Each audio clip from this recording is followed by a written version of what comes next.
Sir कल जो अपने यहाँ पे एक्सीडेंट का पेशेंट आया, जब उनकी हिस्ट्री ली गई तब उन्होंने खुद बताया कि वो आते समय सिर्फ उनकी कुछ सेकंड के लिए झपकी लगी और इतना बड़ा हादसा हो गया।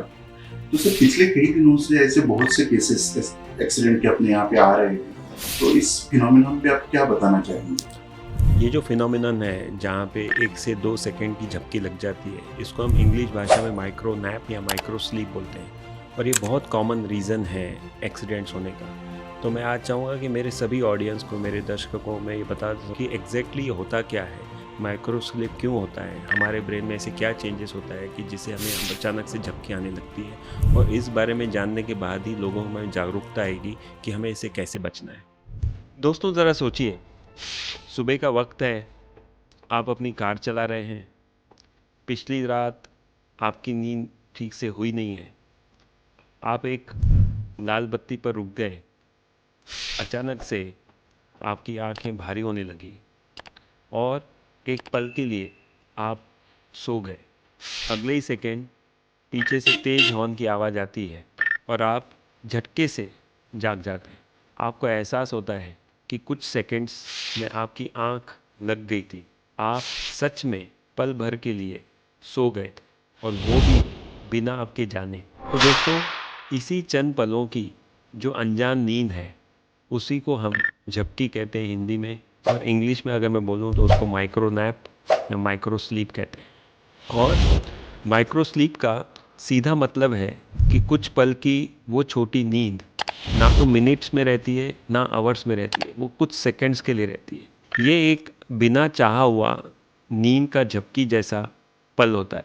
हो सकता है कि आपने खुद कभी ना कभी ऐसा महसूस किया हो, जब आप टीवी देखते देखते झपकी ले लिए, कभी आप लेक्चर में बैठे हैं, आपकी गर्दन झुक गई, या आप ऑफिस में काम करते हुए आप झपकी ले लिए, जब अचानक से कुछ सेकंड्स के लिए ध्यान टूट गया और आपकी आंख लग गई।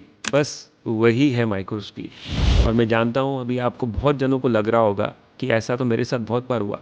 ये जो छोटे छोटे स्लीप एपिसोड्स हैं अक्सर तब होते हैं जब हम बहुत ज़्यादा थके हुए होते हैं, या आपकी जो पिछली रात है उसमें आपकी नींद जो है वो पूरी नहीं हुई। जब नींद की कमी होती है, अपने ब्रेन में स्लीप डिप्राइवेशन होता है, तो इस माइक्रो स्लीप का सबसे बड़ा वो कारण, खास करके जब सुबह के वक्त या रात को हम देर से ड्राइविंग करते हैं, जब पूरी सड़क सुनसान होती है, तो ऐसी जब मोनोटोनस सिचुएशन होती है तब दिमाग में जागने और सोने के बीच झूलने लगता है, और कब नींद का पल आ गया वो आपको पता ही नहीं चलता। माइक्रो स्लीप आपकी अवेयरनेस पर चुपके से वार करता है। इस दौरान इंसान का जो दिमाग है वो कुछ सेकंड्स के लिए सो जाता है, चाहे बाहर से देखने पर वो शायद आंखें खुली रखते हुए भी हो सकता है। आँखों का भारी होना, बार बार जमाइयाँ लेना और नज़र का एक जगह टिक न पाना, ये सभी बातें इस बात का संकेत है कि आपका ब्रेन जो है वो थक चुका है और आपको नींद की ज़रूरत है। सबसे बड़ा खतरा ड्राइविंग जैसे काम के दौरान होता है, क्योंकि जस्ट इमेजिन कीजिए कि सिर्फ 4 या 5 सेकंड की ऐसी नींद में आपकी गाड़ी हाईवे की रफ्तार पर एक फुटबॉल के मैदान जितनी दूर तक निकल जाती है और आपको पता ही नहीं चलता। और ये सब हो रहा है बिना आपकी ब्रेन के कंट्रोल के। तो इसका क्या नतीजा हो सकता है? खुदा न खास्ता एक बहुत भयानक हादसा हो सकता है अगर ऐसा कुछ भी ऐसी चीज़ हुई तो ये कोई कल्पना नहीं है। ड्राउजी ड्राइविंग एक हकीकत है। सेंटर्स फॉर डिजीज़ कंट्रोल, जिसे हम सीडीसी कहते हैं, तो उनके मुताबिक लगभग 25 में से एक एडल्ट ड्राइवर ये रिपोर्ट करता है कि वो कभी ना कभी गाड़ी चलाते समय झपकी लिया हुआ होगा या उसे माइक्रो स्लीप आई होगी।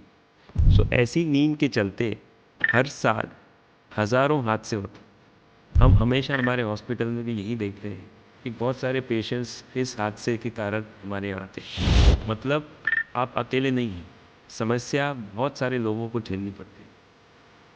अब सवाल ये उठता है कि इससे बचे कैसे हो सकता है कि हम इसको अवॉइड करें।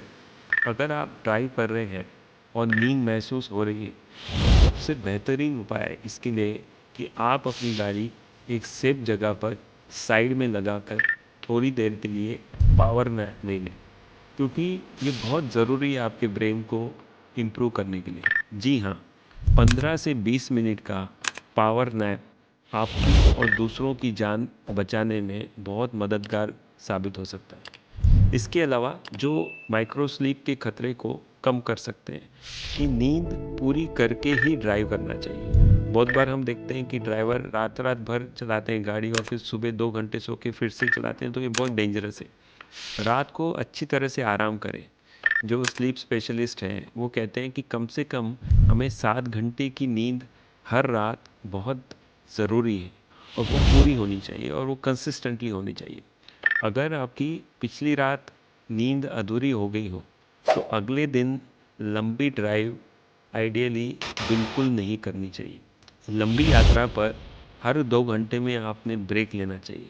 थोड़ा-सा गाड़ी से उतर जाना चाहिए, थोड़ा टहल लेना चाहिए, फ्रेश एयर लेना चाहिए ताकि नींद का जो झोंका आया हुआ है वो निकल जाए। अगर पॉसिबल हो तो ड्राइव आपने शेयर करना चाहिए। एक ही व्यक्ति लगातार ड्राइव ना करे, इसका आपने ध्यान रखना चाहिए।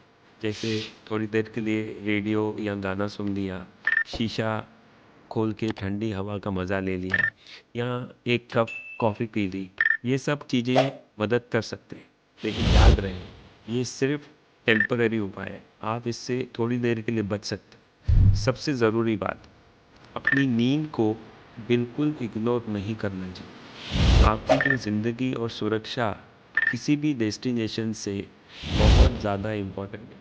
हम देखते हैं कि माइलस्टोन्स पे तरह-तरह के जो भी प्रोवर्ब्स लिखे रहते हैं कि वो आपको जगाने के लिए होते हैं। हमेशा जो हम सोचते हैं कि बस अभी 1 ही घंटा चल रहा है।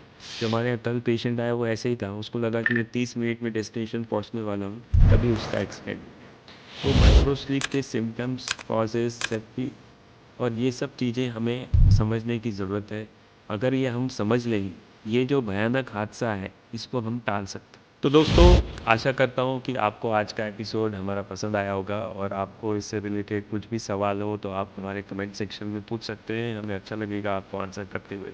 और अगले सेगमेंट में हम फिर से मिलेंगे कुछ नई चीज़ों के साथ, कुछ नए ब्रेन हेल्थ टिप के साथ। तो आप फॉलो करते रहिए brain health and healing dialogue with doctor Sikandar. Thank you.